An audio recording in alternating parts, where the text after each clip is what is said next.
Estamos aquí en La Brújula y creo que ya estamos por contactarnos con nuestro amigo Miguel Ponce, que preside la Comisión de Economía de la Unión Cívica Radical. Como ve, aquí nosotros reporteamos a gente de distinto origen político, pero que todos están bajo la bandera argentina, es decir, son toda gente de nuestro campo nacional. Buenos días, Miguel, ¿estás allí? Por supuesto que sí, Mario, alegría escucharte. Igualmente para nosotros. Te llamamos por lo siguiente. Tenemos muchas preguntas para hacerte y hace unos cuantos días que no hablábamos con vos. Sí, señor. Pero en principio siempre uno empieza por las malas noticias, si vos querés. Pero ayer estuvimos hablando con nuestro corresponsal en Neuquén, que nos contaba de la derrota que había tenido Marcelo Bermúdez, hombre del Pechi Quiroga, en Neuquén este último domingo, con lo cual da la impresión de que se sumaba una capital más gobernada por la Unión Cívica Radical, Santa Rosa, Paraná, Córdoba, Santa Fe, y que nos llevaba a la siguiente pregunta. ¿Cuál fue el negocio electoral de la UCR en Cambiemos? Porque desde afuera algunos no lo terminamos por comprender, independientemente de nuestras diferencias sustanciales con el PRO, ¿verdad? Y con ese grupo ideológico. ¿Cómo lo entendés vos, que sos un hombre del radicalismo? Bueno, primero una pequeña precisión. El candidato derrotado en Neuquén no es un hombre de la Unión Cívica Radical, sino que es el presidente del PRO de Neuquén. Ah, bueno. O sea, candidato, el que fue candidato, lo cual no implica que que no tenga razón en que se ha perdido la capital de Neuquén. Porque ¿quién era el intendente de Neuquén? El Pechi Quiroga. Claro. Que ya había perdido la candidatura a gobernador en la provincia. O sea, es verdad, el radicalismo pierde una capital de provincia más, pero esta vez ni siquiera llevando candidato propio, sino llevando al candidato del PRO. Lo cual te diría hasta agrava el análisis, ¿no es cierto? No es que lo aliviana. Claro. Bueno, esto que vos decís está absolutamente correcto. Yo creo que quienes nos vienen siguiendo y vienen siguiendo cada charla que tengo con vos, saben de que nosotros somos muy críticos con todo lo ocurrido a partir de Gualeguaychú y que lógicamente hace mucho tiempo, de hecho uno de los discursos que más se difundió después de la Convención Nacional fue el mío, donde yo empiezo diciendo esta frase de los chicos: el PRO ya fue. Bueno, últimamente, en las últimas horas, lo ha ratificado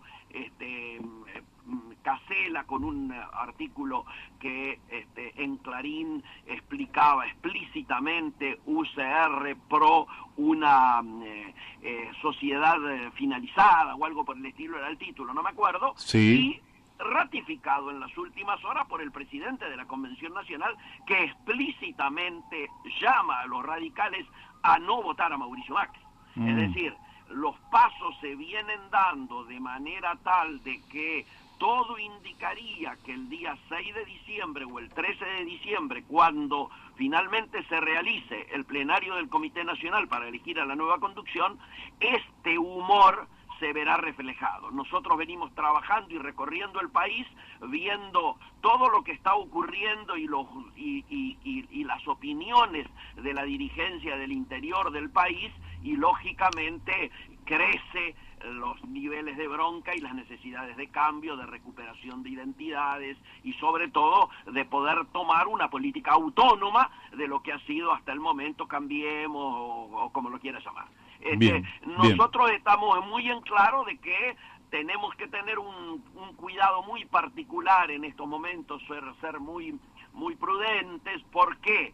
Porque así como el peronismo tiene expresiones de esa tendencia en cada uno de los tres principales frentes, nosotros también, el radicalismo tiene participación en las listas de los tres principales espacios hoy políticos de la Argentina. Hay gente que va con la fórmula Fernández, hay gente que va con la fórmula Labaña-Urtubey, y hay gente nuestra que, por supuesto, ha seguido con la conducción oficial del partido, es decir, la fórmula Macri-Pichetto.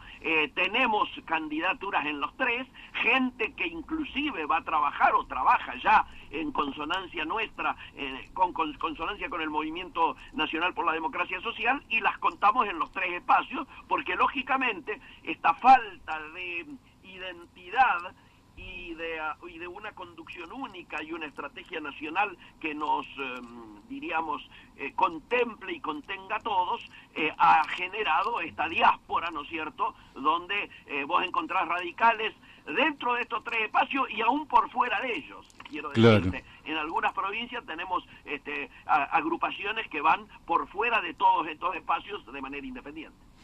Así es. Sí, prácticamente me sacaste alguna de las preguntas que te iba a hacer, pero la impresión que tenemos desde afuera es que y esto lo veníamos diciendo desde antes de que se conformaran las listas, es que el radicalismo que en 2007 había impulsado la candidatura de Roberto Labaña debía ser una parte constitutiva de ese centro progresista, como se llama el mismo Labaña, y que debería de haber sido uno de los grandes impulsores de ese espacio, y sin embargo vos decís están allí presentes, pero no han tomado el relieve que, por ejemplo, sí tienen los candidatos peronistas, que desde las tres primeras fórmulas 5 candidatos son peronistas. Lógicamente, bueno, vos conocerás alguna de las experiencias que hubo en lo que fue el lamentable proceso de las PASO, donde en muchos de los distritos, incluidos la ciudad de Buenos Aires, el lápiz rojo y el dueño de la lapicera fue el que terminó definiendo, impidiendo, ¿no es cierto?, que la gente, los propios simpatizantes, fueran quienes eligieran sus mejores candidatos. Esto a nivel distrito, esto a nivel de las listas de senadores, de las listas de diputados, y también en las listas que se conformaron para las candidaturas presidenciales. No, de hecho, ninguna PASO resolvió una de las fórmulas presidenciales. Sí. En muchos lugares las PASO ni siquiera resolvieron los primeros lugares de las listas más importantes. Yo creo que esto nos obliga a que replanteemos este asunto, que nosotros hemos hecho una petición a la Corte para que aclare si el espíritu del legislador es respetado, ¿no es cierto?, en su esencia, o claramente ha habido una distorsión donde le da la razón a tantos de los que se quejan de los costos de pasos que no terminaron sirviendo para nada. Así es. Evidentemente, conforme lo que ocurrió el 11 de agosto, donde ocurrieron las elecciones PASO, Alberto Fernández se transforma en la figura más expectable como para ser presidente de la Nación. Independientemente de lo que nos guste o no nos guste, es la realidad. Ayer creo que fue en el restaurante La Lin que lo vemos a Alberto Fernández, detrás una bandera de la Unión Cívica Radical, alfonsinistas con Alberto Fernández, y allí estaba Leopoldo Moró, Leandro Santoro, Sergio Palazzo, también el candidato a jefe de gobierno de esa ciudad, Matías Lamen, Gisela Marciota. ¿Cómo ves ese espacio? Mira, he recibido muchos llamados desde primera hora de hoy por esta frase que apareció como título, ¿no es cierto?, de la noticia, que es Alberto Fernández diciendo: yo soy un producto de Raúl Alfonsín. ¿Vos viste? Sí. Y algunos pensaron que uno tenía que estar ofendido o malquistado por esta definición. Y yo siempre cuento mi situación personal. Yo también soy producto, y muchos de mi generación somos producto de la existencia y el desarrollo y el rol político histórico que jugó Raúl Alfonsín ya te diría, no solo a nivel país, sino en nuestras vidas. Uh-huh. Yo digo que en el momento en que yo me acerqué a la política, ser joven y ser radical era casi una contradicción. Digo, si no hubiera surgido una figura, o yo no me hubiera enterado que estaba surgiendo en la provincia de Buenos Aires una figura como Raúl Alfonsín, seguramente yo hubiera terminado en la guerrilla o en la lucha armada y hoy no estaríamos conversando. Somos muchos los tipos que, teniendo ansias de cambio, de revolución, de liberación nacional y social, como hablábamos en aquellos tiempos, logramos encontrar en un partido democrático esa posibilidad y vimos en la figura de Raúl Alfonsín un mecanismo para en aquel momento enfrentar a la dicta blanda, acordate. Sí, claro. Estábamos en tiempo de Lanusse. Sí. Y luego también para recuperar la democracia después de la dictadura genocida, ¿no es cierto?, ya a partir del 76. Desde esa perspectiva, yo diría que todos los de esta generación, incluida la de Alberto, de alguna manera somos producto, como dice él, de Raúl Alfonsín. Pero además, a esta altura, los grandes hombres de la patria, yo diría, desde los héroes que estudiábamos en la primaria y en la secundaria, en la escuela, los San Martín, los Belgrano, hasta los más contemporáneos, digo, desde Perón, Irigoyen, Alfonsín, ya no nos pertenecen a las parcialidades. Si yo hoy te decía que hay expresiones peronistas en todos los espacios importantes que compiten electoralmente, pero también hay expresiones radicales en todos estos espacios, es porque evidentemente ya Alfonsín no nos pertenece sectorialmente, sino que le pertenece al pueblo. Entonces a mí me alegra que cualquier candidato a presidente, a gobernador, a legislador, se refleje y se sienta interpretado e interpelado por la figura de Raúl Alfonsín. Lo que sí, asumir este hecho también genera obligaciones, y genera obligaciones de tipo ético, de tipo moral y de tipo principista. No se puede estar con la derecha, no se puede claudicar ante los poderes establecidos, ante los poderes concentrados, no se puede entrar en situaciones de corrupción si vos te estás inspirando y te sentís parte de el legado de Raúl Alfonsín. Desde esa perspectiva lo tomo positivamente este hecho. Bien, bien. Ahora, el gobierno venidero, que necesariamente va a ser un gobierno, no sé si de unidad nacional, porque a veces la palabra suena grande, pero sí que va a tener que ampliar las propias bases de sustentación de un gobierno que puede surgir con un enorme caudal electoral, con buena apoyatura en las cámaras, pero que evidentemente para afrontar una situación sumamente delicada, porque el gobierno Macri va a dejar una situación que, bueno, después si querés podemos hablar si nos da el tiempo. Pero lo cierto es que anoche, en su columna editorial, el periodista Carlos Pañi dijo que Alberto Fernández está pensando en ofrecerle un ministerio a Ricardo Alfonsín. ¿Qué sabes de esto? ¿Qué nos puedes decir? Yo no tengo ningún tipo de noticia al respecto. No me extrañaría que haya algún tipo de oferta para, como vos bien decís, ampliar la base de sustentación.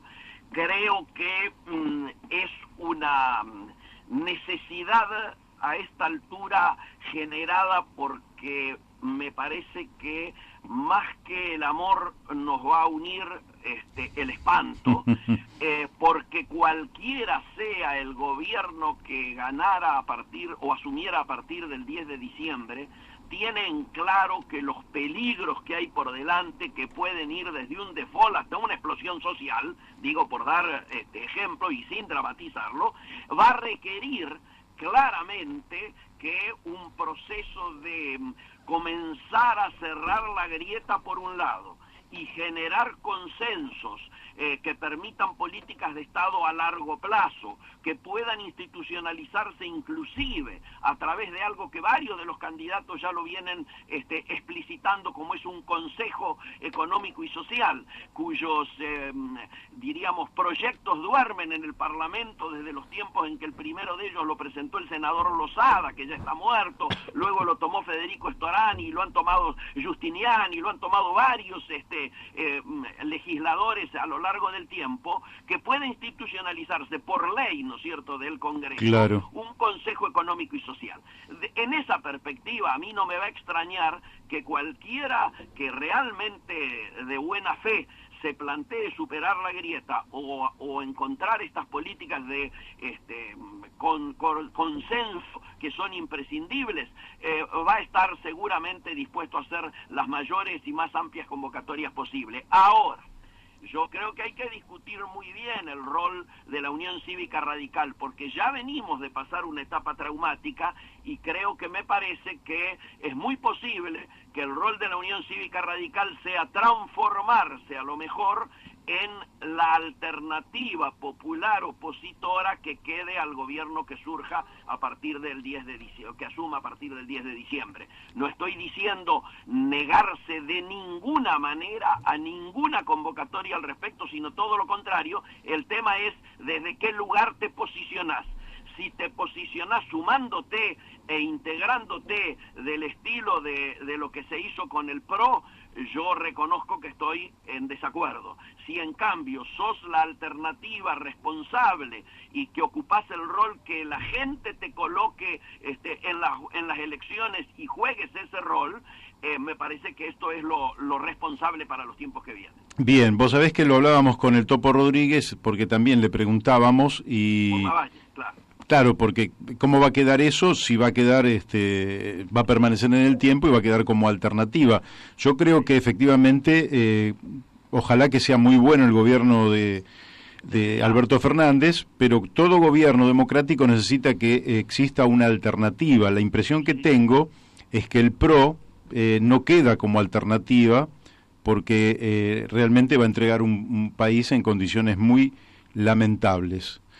Entonces habrá que construir esa alternativa y eso va a requerir una gran unidad y lógicamente entiendo que las grandes corrientes político-culturales de la Argentina tendrán que concurrir en algún sentido a construir esa alternativa. Te quiero preguntar, nos quedan poquitos minutos, pero sí te quiero preguntar, acá pongamos por caso que gana el que gana el 27 de octubre, el 28 hace una convocatoria. Y vamos a suponer que hubiera un acuerdo y que hay una predisposición del ánimo colectivo en acordar, digamos, ¿no? Tarifas, salarios, precios, no, en fin, todo lo que haya que acordar. Ahora, en cualquier caso, hay que pensar en que eso sirve para el corto plazo. En el mediano plazo, vos tenés que encender los motores de la economía para que este país salga del horrible estancamiento con inflación y deuda en el que estamos. ¿Cuáles son los motores que vos entendés habrá que encender rápidamente para poder salir de esta situación? Bueno, vos estás poniendo claramente el acento en lo que venimos hablando de lo que debiera ser el Consejo Económico y Social con una mirada a largo plazo. Aquí hay dos tiempos, Mario, que yo estoy viendo en este sentido. Un primer tiempo, el de la transición, hasta el momento del cambio de gobierno. Vos bien decís, el 27 son las elecciones, el 28 hay que hacer una convocatoria. Pero claro, hay que aguantar hasta el día 10 de diciembre que es el cambio presidencial. En ese tiempo hay que tratar de evitar que se produzcan las espiralizaciones, el peligro de espiralización que tiene nuestra economía y por lo tanto nuestra situación económico y social, para que el peso de la carga no siga recayendo en los eslabones más débiles de nuestra sociedad. Bien. Quiero decir, tenemos que adscribirnos apasionadamente a la ley de reducción de daños y esto es lo que hay que acordar de aquí al 10 de diciembre. Un segundo tiempo, sin duda, que a lo mejor hasta lo puede empezar a tratar el mismo Consejo Económico y Social, es el de las grandes políticas de Estado que deben ser respetadas y que por supuesto van a requerir más que un periodo presidencial,